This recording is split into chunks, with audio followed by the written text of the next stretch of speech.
Donc on s'est lancé dans ce combat d'apporter de la transparence et engager les citoyens. Donc on a lancé Rift. Rift, c'est une application qui,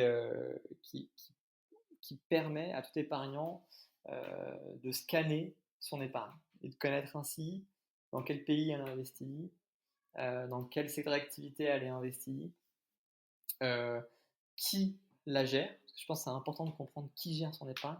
On ne le sait pas, il y a tellement d'intermédiaires. Euh, et également d'avoir des critères extra-financiers sur son épargne. Donc combien de CO2 va générer mon épargne. Est-ce que si tout le monde avait la même épargne que moi, est-ce que on respecterait l'accord du climat de Paris. Donc voilà, d'essayer d'engager et d'avoir une compréhension de l'impact que peut avoir mon épargne sur l'économie.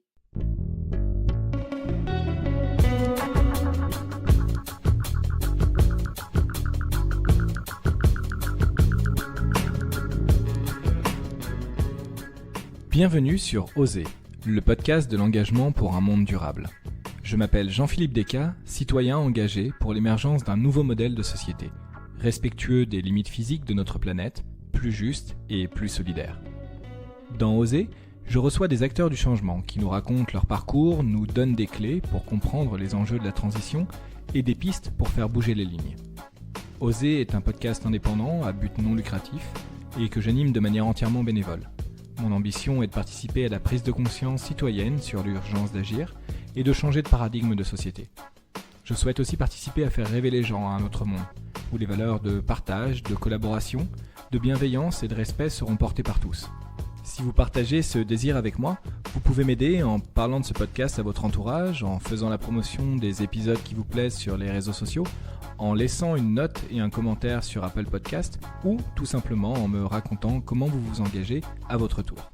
Et maintenant, place à l'épisode du jour. Bonjour Julien. Bonjour. Julien, tu es fondateur de l'entreprise Lita.co et de l'application Rift. Aujourd'hui, j'aimerais discuter avec toi de la finance éthique, des enjeux du secteur financier au sens large face à la nécessaire transition écologique, de comment s'y engager. Mais pour commencer, est-ce que tu pourrais me parler un peu de toi et ton parcours? Ouais, bien sûr. Comme tu l'as dit, j'ai fondé Lita et je suis associé de Rift. Euh, Très tôt, moi, je me suis engagé. Très jeune, j'ai monté en fait un club de foot amateur qui existe toujours. On a plus de 300 licenciés. J'avais 14 ans. J'ai pris conscience du coup que même en étant jeune, on peut faire des choses sympas. Ensuite, à 18 ans, et c'est là où j'ai rencontré Eva, mon associée, pendant une classe prépa, on a monté une ONG au Togo dans l'éducation, sur laquelle on a travaillé pendant 5 ans dessus. Et là aussi, ça nous a conforté que avec de la détermination, de la volonté et un brin de naïveté et d'utopie, on peut faire des choses sympas. Alors après, j'ai fait une école de commerce, je me suis engagé à la Caisse des dépôts, l'OCDE, etc., dans une institution plus publique d'intérêt général. Et j'ai vite compris que c'était vraiment l'entrepreneuriat qui m'intéressait. Et donc, à la fin de mes études avec Eva, on est meilleurs amis, euh, on a décidé de s'engager dans la démocratisation de la finance solidaire, on va en reparler, euh, parce que c'était une finance peu connue. Nous, on est des enfants de la crise de 2008 et on voulait vraiment challenger ce secteur et le rendre plus transparent et d'orienter l'épargne vers des entreprises qui vont agir pour la transition écologique et agir également pour le bien-être des humains.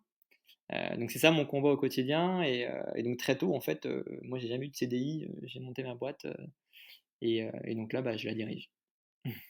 Ben super, merci pour cette introduction et je te propose qu'on rentre directement dans le vif du sujet. Alors ce que moi j'ai appelé finance éthique et que en opposition à la finance traditionnelle, mais peut-être que tu as des définitions un peu plus précises avec d'autres terminologies pour expliquer en fait les différents types de finance et quel est leur objectif. Ouais, bien sûr. Alors la finance éthique où en effet il y a plusieurs mots, il y a plusieurs wordings autour de cette finance durable, responsable, solidaire. Pour moi avant tout et dans la tête des gens, je pense que et pour moi une finance éthique c'est une finance qui s'engagent pour respecter l'équilibre de la biodiversité et l'équilibre des humains. Aujourd'hui, on voit que 75% des terres sont impactées par l'activité humaine. On a 4 millions de mal logés en France. Voilà, il faut changer cette économie et la finance est un outil et est un moyen pour le faire. Et donc, la finance éthique, pour moi, c'est ça. Alors après, derrière la finance éthique, il y a deux grandes familles. Et là, je rentre plus dans la partie technique. Il y a la finance cotée. Donc là, on va s'attaquer à des entreprises cotées. Et derrière ça, il y a l'investissement socialement responsable. Donc c'est un label qu'on appelle label ISR. Et donc là, je vais investir dans des entreprises qui vont être best in class, donc les meilleurs d'un secteur. Et également, je vais pouvoir, dans ma politique d'investissement, faire de l'exclusion. Donc je vais décider de ne pas investir dans tel secteur parce que typiquement, le secteur le plus classique, c'est la pornographie ou le tabac, parce que c'est des secteurs qui sont par nature mauvais euh, pour, euh, pour l'écosystème et pour la planète. Alors après, la politique d'exclusion, elle peut être plus ou moins forte. Mais c'est ça les deux piliers, du best in class et de l'exclusion, sachant que le best in class, c'est selon des critères ESG, donc on se base sur des critères sur l'environnement, quelle est la politique de l'entreprise par rapport à l'environnement et comment elle limite son externalité négative sur l'environnement, donc mes intrants, mes sortants, sur la gouvernance, comment j'intègre dans mon conseil d'administration des salariés pour que l'ensemble des parties prenantes qui créent de la valeur pour la société aient accès au pouvoir de décision. Est-ce que dans ma gouvernance, j'ai un équilibre hommes, femmes, etc. Et sur la partie sociale, donc là, on va regarder les écarts de salaire, le bien-être des salariés. Donc c'est ça, la politique d'investissement dans le côté, c'est bâti là-dessus.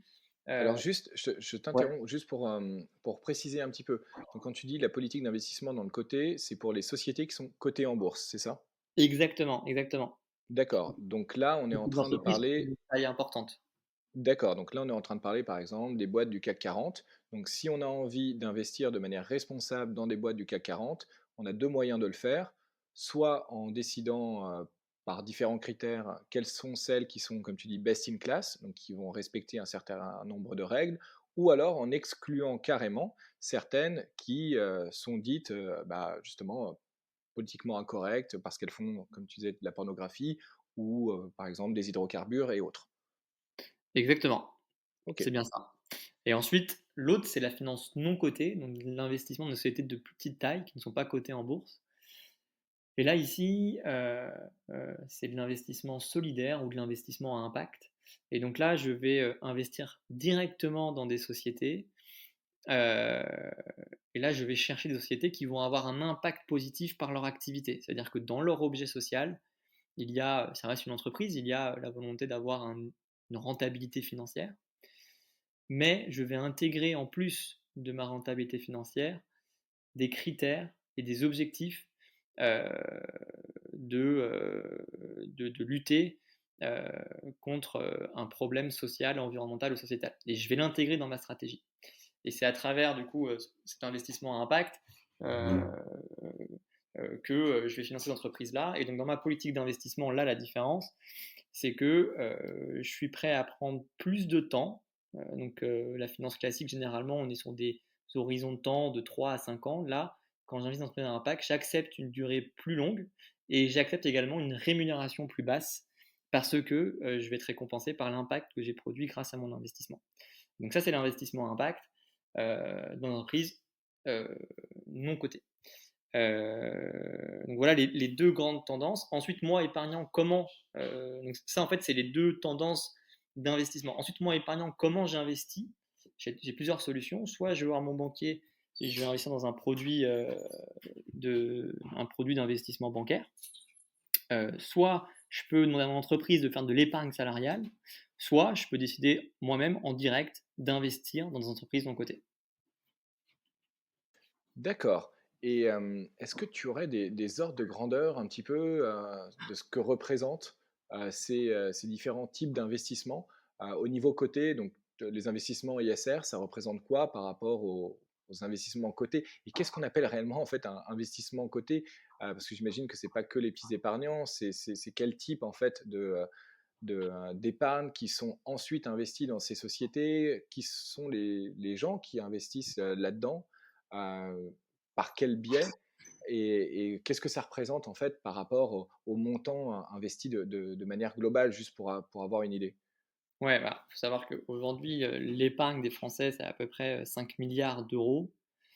L'encours sur la grande famille de la finance durable, c'est 250-300 milliards d'euros en 2019. Donc c'est peanuts, ça représente trop peu. Et si je prends uniquement la finance à impact, donc celle qui va investir dans des acteurs de l'économie sociale et solidaire, ça représente uniquement 15-20 milliards d'euros. Donc c'est trop peu, c'est moins d'1% de l'épargne globale des Français. Et donc là, il y a un vrai effet de levier euh, pour que cette épargne soit orientée vers des entreprises qui font de la transition écologique. Euh, et sachant que donc, sur la finance durable, comme je disais, c'est dans la finance plutôt cotée, donc c'est, je vais soutenir des entreprises qui sont les meilleures de leur secteur, mais ça reste des entreprises qui quand même ne participent pas directement à la transition écologique. Et donc c'est plutôt la finance à impact qui va permettre ça. Et ici, ça représente le plus faible volume, 15 milliards sur 4000. Donc il y a encore beaucoup de travail à faire. Et derrière ces investisseurs, qui sait, ce sont des épargnants finalement. C'est nous les épargnants qui décidons d'investir dans tel produit. Ensuite, c'est géré par des sociétés de gestion. Et l'un des gros problèmes, c'est que quand on interviewe l'épargnant, euh, l'une des principales préoccupations, c'est de donner du sens à son épargne. Euh, mais malheureusement, il y a une opacité du système financier qui fait que on est décorrélé entre mon épargne et où elle va. Si Et on donc, prend il y a trop d'intermédiaires et donc du coup, l'épargnant s'y perd, il ne sait pas où ça va. Pourtant, sa volonté première, c'est de soutenir une transition écologique et sociale. par rapport à ce que tu me dis, aujourd'hui, si moi j'ai envie de faire un placement, on va dire, en tout cas enfin, d'épargner, et que ce soit à la fois assez sécurisé et, et un des premiers trucs qu'on va me proposer à ma banque, c'est d'ouvrir un livret A, par exemple. Tout à fait. Et ça, un livret A, après, qu'est-ce qui se passe derrière en fait? Cet argent, il est mis où? Il fait quoi? Il permet quoi? Il est dépensé comment? Enfin, est-ce qu'il est dépensé d'ailleurs? Enfin, une fois que moi j'ai déposé mes 1000 euros sur mon livret A, qu'est-ce qui se passe? Alors, faut savoir que le livret A, en fait, c'est un livret dont 2 tiers des montants vont être gérés par la caisse dépôt et un tiers va être géré par la banque de détail qui est commercialisée. Sur la politique de crédit de la banque à distribuer, on a très peu de visibilité aujourd'hui. Euh, c'est assez opaque, peu de transparence, à part dans le bilan des banques, mais c'est compliqué à retracer. Et ensuite, au sein de la caisse dépôt, moi j'ai travaillé 1 an, c'est une grande maison qui a été créée par Napoléon dans le but de soutenir la politique de l'État en matière d'investissement, d'infrastructures, typiquement les chemins de fer, les écoles, les ponts, les autoroutes. C'est grâce les logements sociaux. C'est grâce notamment au livret A que ces grands projets d'infrastructures publiques sont financés. Après, la Caisse des dépôts, c'est un grand acteur, c'est un acteur public, et il y a peu de transparence sur comment c'est investi. Ça ne veut pas dire qu'ils le font mal, mais ça veut dire qu'on ne sait pas, on ne sait pas dire à l'épargnant, bah, votre épargne a permis de soutenir ça, précisément. Et c'est l'un des grands travaux qu'il faut avoir, parce que potentiellement, le livret A, c'est un super livret euh, qui propose déjà qui est pas risqué, qui est défiscalisé, donc c'est le produit préféré des Français. Mais si en plus on ajoutait de la transparence et qu'on indiquait quel est l'impact du livret, je suis sûr qu'on pourrait encore multiplier la collecte sur ce livret. Par ailleurs, c'est pareil, le livret de développement durable, euh, c'est l'un des livrets qui est le plus plébiscité par les Français là, pendant la crise du Covid, mais on ne sait pas comment c'est utilisé. On n'a pas de transparence dessus. Normalement, ça devrait être 100% dans la transition écologique, mais en fait, on ne sait pas. Et Donc ça comment a ça des se enjeux. fait? C'est qu'il y a il y a un travail à faire de plaidoyer, il y a un travail à faire d'accompagnement d'une structure comme la Caisse des dépôts qui existe depuis 200 ans, hein, et qui n'avait pas, je pense au moment où elle a créé, où elle s'est créée, qu'elle s'est développée, cette volonté et cet état d'esprit d'être dans la transparence, auprès des citoyens, auprès des épargnants. Du moins, c'était pas une demande, je pense, des épargnants, il y a peut-être 50 ans, même 20 ans. Je pense que la notion de transparence des épargnants, elle s'est de plus en plus développée suite à la crise de 2008, à une perte de confiance des épargnants envers les institutions financières. On voit que les régulateurs financiers ont essayé de réformer, mais c'est pas suffisant. Et également, en plus, la question du sens de mon épargne se pose d'autant plus lorsque les taux sont bas. Aujourd'hui, les taux sont très bas, donc euh, si jamais je peux gagner d'argent, autant que je l'investis dans des projets qui ont du sens.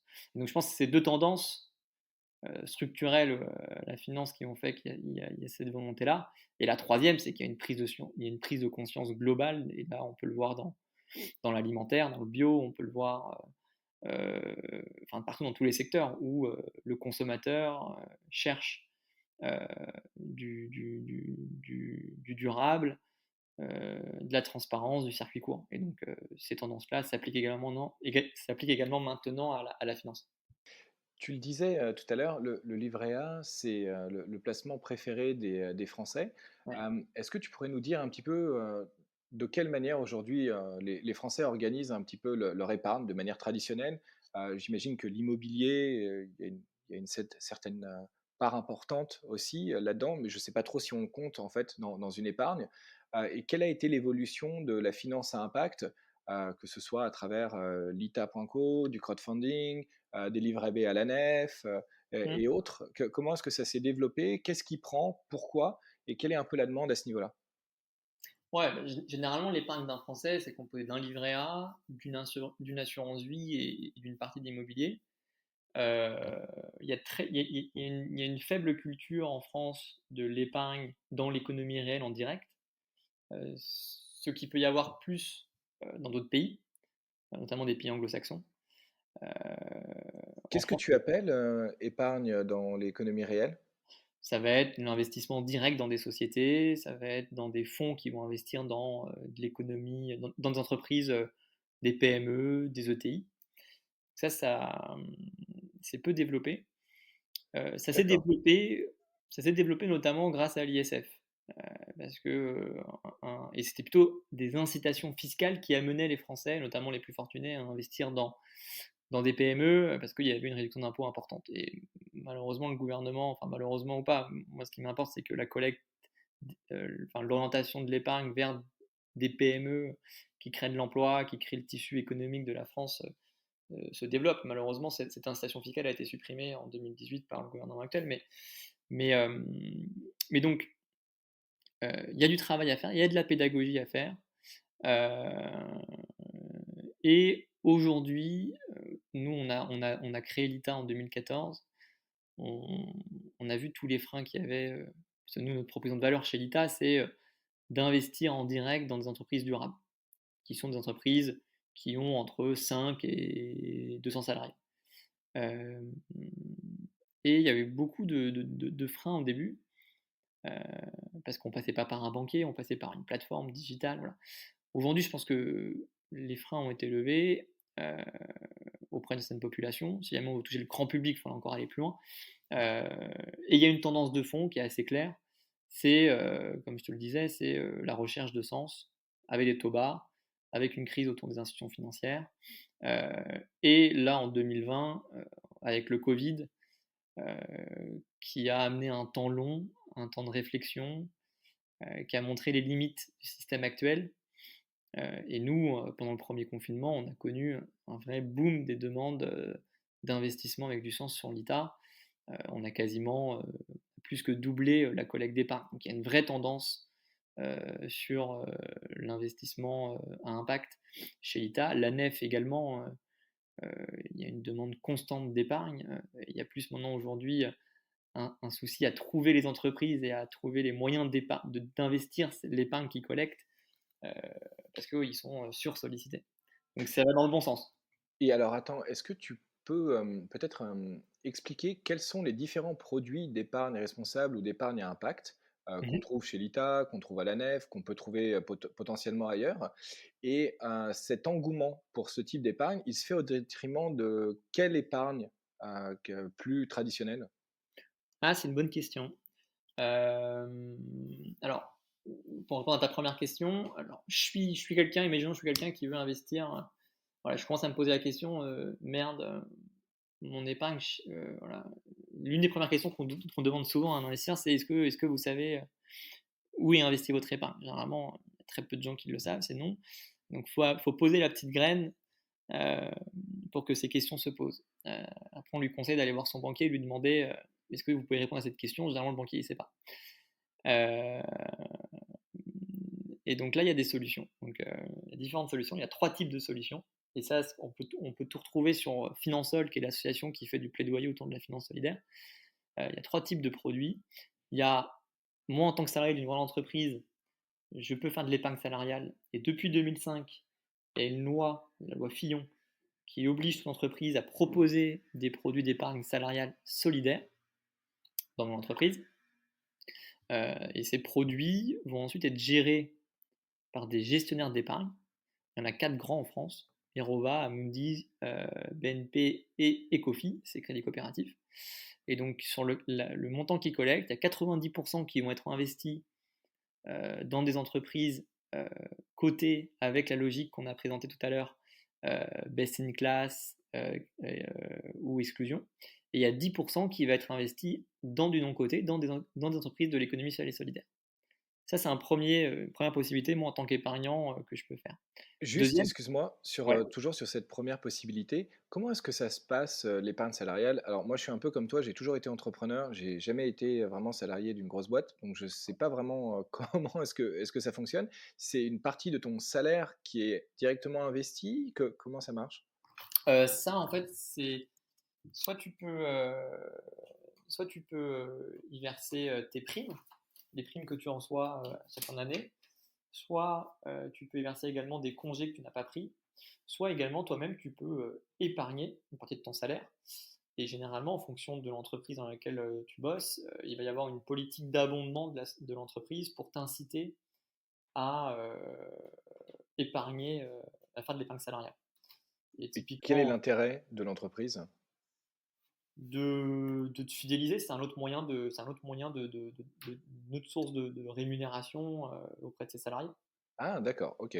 Puisque Dans après c'est l'entreprise qui te reverse les intérêts de cette épargne? C'est le gestionnaire que l'entreprise a mandaté pour gérer cette épargne. Tout à fait. D'accord. Euh, Typiquement, Carrefour a une politique d'épargne salariale dans le solidaire hyper active. Euh, et, euh, et beaucoup d'épargnants solidaires en France sont des salariés de Carrefour parce que Carrefour a une politique assez forte sur cette thématique. Donc Carrefour, fait beaucoup de communication auprès de ses salariés pour leur dire, en mettant une partie de vos salaires, vos primes, congés payés ou autres, via notre fonds, d'épargne salariale, on peut investir dans l'économie sociale et solidaire et vous participer à une finance plus durable. Exactement. OK. Ensuite, deuxième levier, c'est que tu vas voir ton banquier et tu lui dis, bah voilà, est-ce que vous pouvez me proposer des produits d'investissement durables.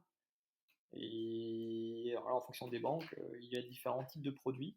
Vous avez l'ensemble enfin, t'as l'ensemble des produits qui sont labellisés par Finansol ou qui sont labellisés ISR, euh, que tu peux retrouver. Et après, il faut voir avec ton banquier pour que tu puisses, est-ce qu'il le propose, et est-ce que tu peux y souscrire. Typiquement, euh, les produits, il y a deux types, soit c'est des fonds ISR, donc c'est pareil, 90% investis dans des entreprises cotées avec une logique exclusion et analyse ESG, et 10% dans une thématique qui peut être l'économie sociale et solidaire, ou qui peut être la lutte contre le mal logement, ou qui peut être le bien-être animal. Voilà, on va aborder une thématique. Et ensuite, il y a également des fonds qui sont labellisés, qui vont être 100% investis dans des acteurs de l'économie sociale et solidaire. Mais là, forcément, c'est du non-coté, donc on prend un peu plus de risques. Et Troisième, alors, ouais. justement par rapport excuse-moi, hein, je t'interromps souvent, mais c'est pour bien Non, vas-y. comprendre, par rapport à ces questions justement de risques et ces questions de possibilités de choix. Hem, Dans ton épargne salariale ou quand tu vas voir ton banquier, par rapport à des investissements plus responsables que eux sont capables de faire, si tu investis dans des sociétés cotées, labellisées ISR, est-ce que, ton investissement représente un risque ou non? Puisque, enfin, entre guillemets, c'est des placements en bourse, j'imagine, donc, est-ce que quel est le risque, que tu as de ne pas percevoir, en fait, d'intérêt et de perdre même, ton capital de départ? Et deuxième question, à travers ces investissements qui ne sont pas dans l'économie sociale et solidaire, hein, donc dans les sociétés cotées, est-ce que tu peux choisir des secteurs qui, toi, t'importent particulièrement? Si toi, tu as vraiment envie d'agir contre l'exclusion, par exemple, si tu as envie si tu es très alimentation bio, est-ce que tu peux choisir d'investir uniquement là-dedans? Généralement, dans, dans la distribution de produits bancaires, de produits d'épargne salariale, euh, moins ta capacité d'épargne est importante, moins tu as le choix. Et c'est quand tu as une épargne assez significative que là, les acteurs sont prêts à faire du sur-mesure et avoir une gestion individuelle de ton épargne. Et là, on rentre dans des notions de banque privée, de wealth management. Euh, mais l'épargnant moyen, j'ai envie de dire, on lui propose des produits d'investissement euh, qui, euh, qui sont gérés par un asset manager et cet asset manager a une thèse d'investissement qui est fixée et qui ne peut pas individualiser en fonction de la demande de l'épargnant. Donc c'est assez limitant. Et par ailleurs, l'autre limite qu'il y a, c'est qu'il y a peu d'informations par la suite sur dans quelle société est investi mon épargne, dans quel secteur d'activité, euh, sachant que souvent tu es dans 2-3 produits, c'est peu lisible, c'est peu transparent, et c'est pour ça qu'in fine, lorsqu'on pose la question à un épargnant moyen de aujourd'hui, est-ce que vous pouvez me dire où est investi votre épargne, il ne le sait pas. Donc c'est ça les limites. La partie où on a un peu plus le choix, c'est en effet dans les produits où il y a 90% de côté et 10% de non-côté. C'est sur ces 10%-là où on peut avoir un peu plus de transparence et un peu plus de choix selon les produits qu'il y a sur la place. Et on peut rentrer dans un secteur spécifique. Comme tu le disais, je veux que ces 10%-là soient investis dans tel secteur. Et là, tu as différents fonds sur la place qui te proposent sûrement l'un des secteurs auquel tu vas être sensible. D'accord, et sur la question du risque? Sur la question du risque, généralement, les 90, alors tout investissement est risqué, bien sûr. Ensuite, euh, si j'ai envie de schématiser, hein, sur la partie cotée, les marchés sont fluctuants. Il y a des risques à court terme. Après, si jamais tu es sur une logique d'épargne moyen-long terme, vu que c'est tellement mutualisé et diversifié, il y a des risques, mais qui sont moindres que si tu investis dans des sociétés non cotées. Euh, Parce que c'est des sociétés qui sont moins développées. Et donc ça m'amène à la troisième et dernière possibilité d'investissement euh, d'épargne à impact, c'est d'investir en direct dans des entreprises de l'économie sociale et solidaire. Et donc ici également chez Finansol, il y a plusieurs entreprises qui sont labellisées. Et nous, chez l'ITA, c'est ce qu'on fait.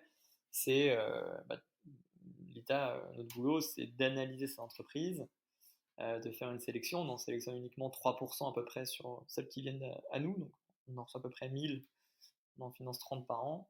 Et notre travail, c'est d'analyser, de rencontrer les équipes, de mesurer, de regarder s'il y a un impact social, de négocier les conditions d'investissement, de permettre aux personnes d'investir dans la société à partir de 100 euros, et ensuite de les représenter au sein de la gouvernance de la société pour accompagner le développement de l'entreprise. Euh, donc ça, c'est la troisième solution. Si jamais on regarde sur les trois possibilités, les encours, c'est à peu près l'investissement en direct représente à peu près 10%, 70% c'est l'épargne salariale et, euh, et 20%, c'est l'investissement dans des produits bancaires. D'accord, eh ben, merci, c'est hyper clair. Et alors j'ai une question, qui sort un petit peu de de tout ce qu'on s'est dit, mais par rapport à, un petit peu ce que j'ai pu creuser préalablement autour de la finance éthique ou de la finance responsable, et par rapport à la finance à impact dans des sociétés non cotées. Mmh. Est-ce que un des enjeux en fait de la finance aujourd'hui, et pour essayer de faire changer la finance traditionnelle de manière un peu plus globale et d'accélérer ce mouvement pour financer, autrement, et avoir de l'impact, en règle générale, c'est de sortir, des enjeux purement financiers? Est-ce que en fait, il ne faudrait pas soit expliquer, soit communiquer plus ou soit changer les indicateurs pour que les gens financent, non pas pour espérer, un gain financier, mais, potentiellement un autre gain, typiquement en allant financer une ferme, maraîchère, en bio à côté de chez soi. Non pas parce qu'on va gagner 2 ou 3 par an avec des intérêts, mais parce que son existence participe à la résilience alimentaire de notre territoire. Ouais, bien sûr. Mais en fait, le pire, c'est que quand on regarde, les attentes des épargnants, c'est ce que je disais tout à l'heure, c'est ce qu'ils souhaitent. Ils souhaitent aujourd'hui, soutenir des entreprises, locales, des entreprises qui créent de l'emploi, des entreprises qui maintiennent notre indépendance, économique, alimentaire, ils sont des enjeux stratégiques qui, permettent la réinsertion, qui permettent de créer du logement social. Donc, heu, l'épargnant, il le souhaite, sauf qu'aujourd'hui, la finance a un prisme et un unique indicateur, d'analyse qui est, le TRI. Heu, le TRI et donc le TRI, ça englobe quoi? Ça englobe la rentabilité de mon investissement et aussi la durée de mon investissement parce que, plus je suis court-termiste, plus mon TRI peut être élevé, si jamais je sors au bon moment. Heu et c'est là où il faut changer de prisme. Il faut, sensibiliser, faut changer le système. Il faut changer le système. Il faut avoir des acteurs, des asset managers, des acteurs, de la réglementation financière pour donner un cadre de, quels sont les indicateurs extra-financiers, comment je les définis pour que tout le monde soit sur les mêmes règles, heu et aussi comment je vais inciter, les banques, les asset managers à investir dans la transition écologique. D'un point de vue fiscal, d'un point de vue, leur faire prendre conscience également que ça génère de l'emploi. Heu et je pense que le frein n'est pas du côté de l'épargnant, le frein est du côté du système financier. Heu, donc voilà, nous typiquement, chez Lita, lorsqu'on analyse une boîte, bien sûr on regarde la rentabilité financière parce qu'on ne fait pas du don, on ne fait pas de la philanthropie. Donc on veille à ce qu'il y ait, heu, une rentabilité, on veille à ce qu'il y ait une rentabilité, qu'elle soit bien partagée, mais on veille aussi à ce qu'il y ait des indicateurs, d'impact et que dans la stratégie de la société, ces indicateurs-là soient intégrés. Heu et il y a de plus en plus d'entreprises, des entrepreneurs qui, sont alignés avec ça et qui mettent, au cœur de leur stratégie, ces doubles indicateurs. Donc je pense qu'aujourd'hui, l'enjeu, c'est plus d'accompagner la transition du secteur financier, pour intégrer cet autre indicateur, plutôt que, changer celle de l'épargnant parce que in fine, c'est ce qu'il souhaite. Et est-ce qu'un des autres enjeux, c'est pas aussi de changer un peu la mentalité des entrepreneurs, qui aujourd'hui, souvent cherchent à aller, lever des sommes d'argent auprès de fonds d'investissement, qui assez classique finalement, alors que, on pourrait peut-être essayer de se financer autrement, directement auprès des épargnants, bah, soit avec l'ITA, soit avec la Nef ou Ulule, d'autres, peu importe en fait, j'ai envie de dire, mais ce qui n'est pas encore un réflexe. Qu'est-ce que tu perçois toi, par rapport aux entrepreneurs de manière, large, sur ce thème? Moi, je me rends compte que, quand on a créé il y a 5-6 ans, on était encore considérés, comme des hippies, quand on était un entrepreneur, heu, social, un entrepreneur qui intègre, cette dualité. et c'était peu développé. Et j'ai vu l'essor de cette vague d'entrepreneurs. C'est assez important. Je pense que aujourd'hui, toute la nouvelle génération qui crée des boîtes intègre directement ou indirectement du sens dans leur boulot. Euh, Parce que c'est une génération qui a été sensibilisée. Et il y a également une transition. Il y a de plus en plus d'entreprises euh, qui font leur transformation euh, pour amener de la durabilité dans leur entreprise. Alors pour différentes raisons, je pense. Parce que, euh, les investisseurs, et ça c'est intéressant, les investisseurs dans le non-côté commencent à demander euh, de l'impact, de la responsabilité des sociétés. Donc ils savent que pour lever des fonds, ils ont intérêt aussi à changer leur, euh, leur business plan. Deuxième élément, je pense que sur la marque employeur, euh, quand on va de la recherche de job, pour attirer des talents, il faut que la société intègre du sens. Et également, pour remporter des clients, des appels d'offres, que ce soit public ou privé, avoir une entreprise qui, a, qui intègre ces enjeux, c'est aussi un plus. Et donc je sens qu'il y a plusieurs éléments qui font que l'entrepreneur qui est déjà existant se transforme. Et on voit qu'il y a beaucoup d'entreprises qui le font.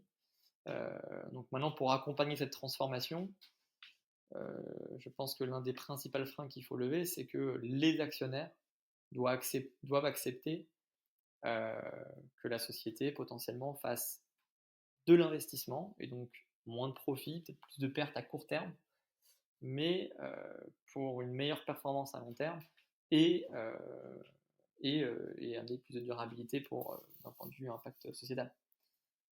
Mais je suis assez positif là-dessus. Franchement, je vois qu'il y a une vague D'accord. d'entrepreneurs que ce soit sur les créations d'entreprises et sur la transformation.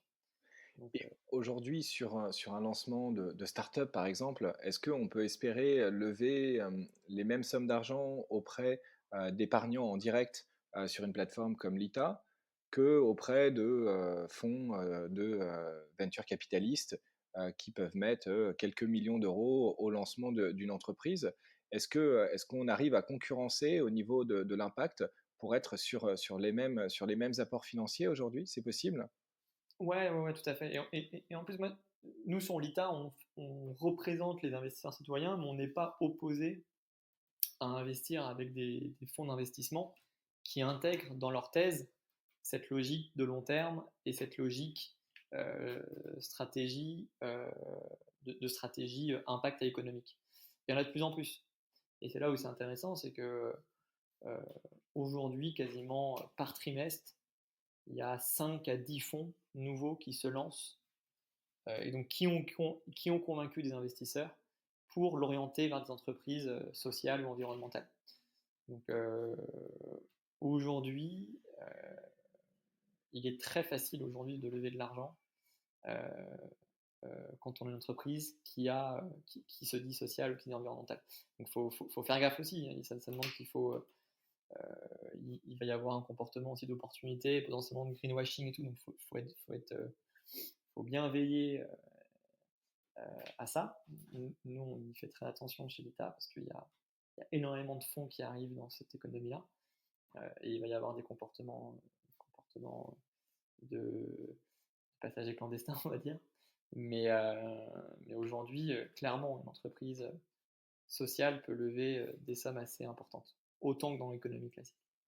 Et justement, par rapport à l'arrivée de fonds dans cet environnement, est-ce que c'est pas un danger ou en tout cas un recul par rapport à une évolution du modèle de gouvernance? Je clarifie ma question.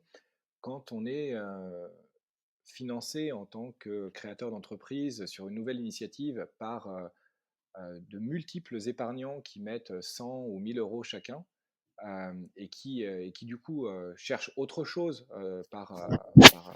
avec leur épargne que juste finalement un retour financier par rapport à des investisseurs plus condensés qui vont mettre une grosse somme d'argent et potentiellement avoir un rapport de force beaucoup plus impactant face aux entrepreneurs. Est-ce que c'est pas, finalement briser cette évolution de gouvernance partagée qu'on pouvait avoir, au sein d'une entreprise, à impact? J'entends ta question, elle est intéressante.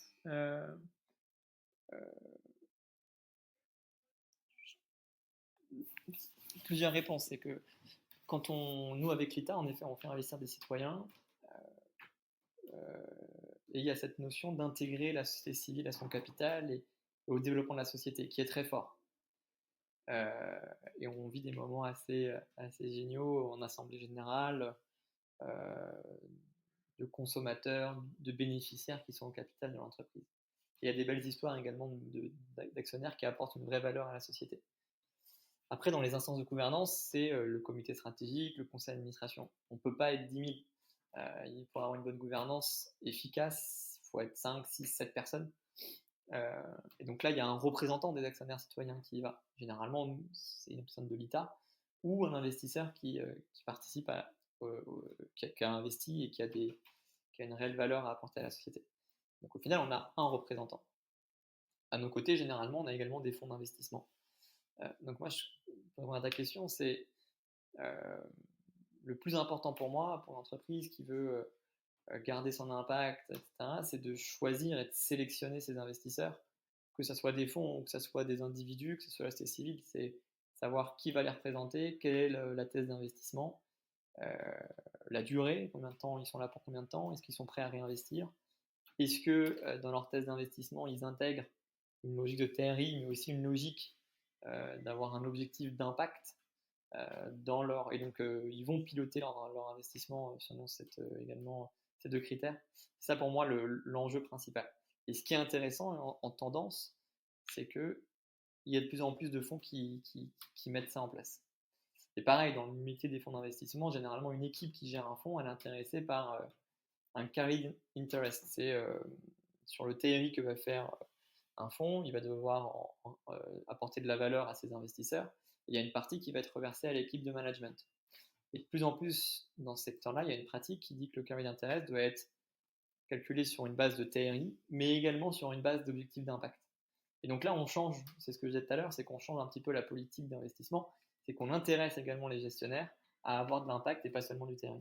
Et donc, on va dans le bon sens sur ce point-là. Alors après, moi, je suis dedans, donc, et ça reste un petit secteur. Là aussi, je mets en avant les choses positives, mais bon, on doit être une trentaine de fonds dans l'impact, alors que en France, je pense qu'il y a peut-être plutôt, on doit approcher il doit y avoir plus de 1000 fonds. On reste encore tout petit, mais il y a cette tendance qui se développe, et depuis les dernières années, je vois que c'est en forte croissance. Je reviens, sur ce que tu disais tout à l'heure par rapport au nécessaire, changement du monde de la finance de manière globale, que la balle se situe pas vraiment aujourd'hui, du côté de l'épargnant, qui lui a envie, de donner plus d'impact, qui est conscient des enjeux, mais vraiment du fonctionnement même, du monde de la finance, n'a pas tellement évolué ou pas aussi vite, on va dire peut-être culturellement, que les épargnants, et qui offre assez peu de transparence. Aujourd'hui, quels sont les moyens justement de changer ça? Soit quand on est citoyen, en Mm. tant qu'épargnant, dans son métier, comment est-ce qu'on accélère ce changement de fonctionnement du monde de la finance? Pour moi, le, le principal acteur pour changer la finance, c'est l'épargnant. Parce que c'est lui euh, qui décide de son épargne. Et c'est là où il y a un rôle à jouer de sensibilisation des épargnants. C'est qu'en effet, je disais tout à l'heure qu'ils ont conscience et enfin, ils veulent, enfin, l'épargnant veut orienter son épargne vers du durable, mais par contre, il ne sait pas comment faire. Et il ne sait pas comment il investit son épargne. Et cette question-là, il se la pose peu. C'est quand on lui pose qu'on sait que c'est ça son intention. Et donc là, il y a un travail à faire pour engager l'épargnant euh, sur le moyen de pression qu'il a sur le secteur financier en demandant d'investir dans l'épargne. Et donc là, il y a différents leviers à, à avoir.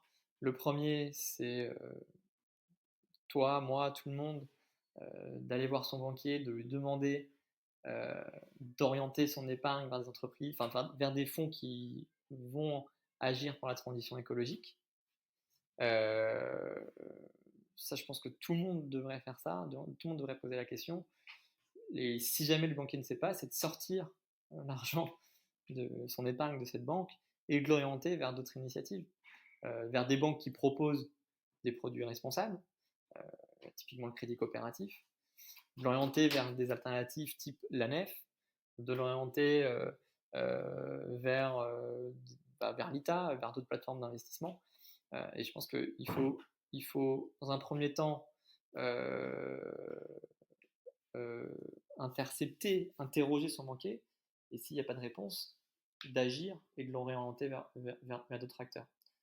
Euh, donc c'est ça, et derrière, forcément, ça aura un impact sur le système financier, parce que euh, les décideurs, les dirigeants des banques regardent les tendances d'épargne, euh, ils le voient qu'il y a une tendance vers de l'épargne à impact, et plus ça s'accélère, plus ils vont intégrer de manière globale une politique d'investissement, une politique de gestion de l'épargne euh, plus durable et plus responsable. Et je pense que ça c'est le boulot du citoyen, le boulot de plaidoyer. Enfin, le boulot du citoyen et le plaidoyer qu'il peut faire. Ensuite, il y a un travail à faire auprès du régulateur pour que il incite, donc du politique et du régulateur, pour qu'il incite davantage les banques à faire cette transition euh, par, euh, euh, par la définition de ce qu'est la finance verte, par la définition que sont les critères ESG, pour harmoniser les règles et pour qu'on ait une bonne visibilité dans l'ensemble de l'écosystème. Donc il y a deux leviers, mais moi je crois profondément que le principal levier et le plus impactant, ce sont les épargnants. D'accord, ben, merci beaucoup Julien pour ces informations. On arrive à la fin de notre échange, mais je voulais aussi discuter avec toi du dernier bébé en date de l'ITA, qui est l'application Rift, et qui est un outil assez sympa pour justement offrir un peu de transparence à son épargne et à son argent. Est-ce que tu peux nous en parler, nous expliquer comment ça fonctionne, pourquoi c'est intéressant? Ouais, bien sûr. En fait, avec Vita, on a vu on propose d'investir dans des entreprises durables et beaucoup de notre communauté, ils sont un peu plus de 70 000, demandaient systématiquement, et moi je veux aller plus loin, je veux investir 100% de mon épargne durable, mais je sais pas comment faire. Euh, et, euh, et ils demandaient à avoir plus de transparence. Et on a regardé euh, qu'est-ce qui était possible d'avoir comme information, c'est très opaque. Donc on s'est lancé dans ce combat d'apporter de la transparence et engager les citoyens. Donc on a lancé Rift. Rift, c'est une application qui, euh, qui, qui, qui permet à tout épargnant de scanner son épargne et de connaître ainsi dans quel pays elle investit, dans quel secteur d'activité elle est investie, euh, qui la gère. Je pense que c'est important de comprendre qui gère son épargne. On ne le sait pas, il y a tellement d'intermédiaires. Euh, et également d'avoir des critères extra-financiers sur son épargne. Donc combien de CO2 va générer mon épargne? Est-ce que si tout le monde avait la même épargne que moi, est-ce que on respecterait l'accord du climat de Paris? Donc voilà, d'essayer d'engager et d'avoir une compréhension de l'impact que peut avoir mon épargne sur l'économie. Et donc on a lancé Rift pour ça. Là pour l'instant, euh, on essaie d'avoir la plus grande communauté possible pour avoir les tests, pour améliorer, pour référencer tous les produits parce que c'est un travail titanesque. Euh, et très prochainement, on va essayer aussi d'intégrer notre communauté au capital de Rift.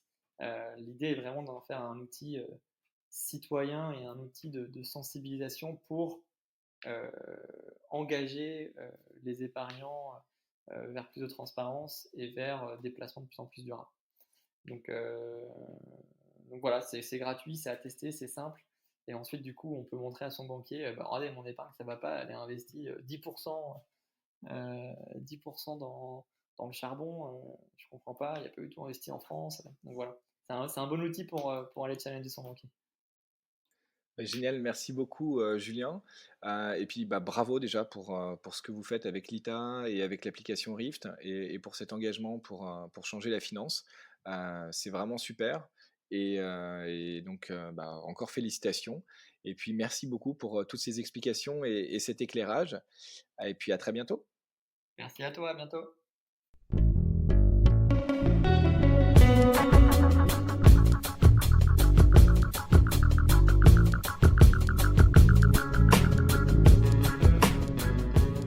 Merci d'avoir écouté cet épisode. J'espère qu'il vous a plu et que cela vous donne envie d'agir à votre tour. Si vous êtes en quête de changement professionnel, je vous invite à écouter les épisodes de la saison 1. J'ai la chance de rencontrer des alumni d'écoles de commerce, des ingénieurs, des architectes ou des chercheurs qui ont opéré une rupture dans leur carrière après un parcours classique pour œuvrer à travers leur métier à un monde durable. Avec eux, j'aborde la question centrale du changement, de ses freins autant sociaux que financiers, afin de lever les barrières et d'encourager ceux qui se posent des questions à sauter le pas. Ces entretiens sont une vraie source d'énergie positive à consommer sans modération. Si vous souhaitez mieux comprendre les enjeux d'un secteur ou d'un métier face à l'urgence écologique, allez voir du côté de la saison 2. Je donne la parole à des professionnels qui nous expliquent à travers leur prisme comment ils voient leur métier, ce qu'il faut changer, pourquoi et comment, afin de tenir les accords de Paris et limiter le réchauffement climatique à 2 degrés d'ici la fin du siècle. Si vous êtes perdu, allez voir du côté des associations comme la Fresque du Climat ou les Shifters. Vous y trouverez d'autres personnes qui, comme vous, veulent agir, mais ne savent pas forcément par où commencer. C'est toujours bon d'être épaulé dans ces moments. À bientôt pour un prochain épisode, et d'ici là, osez!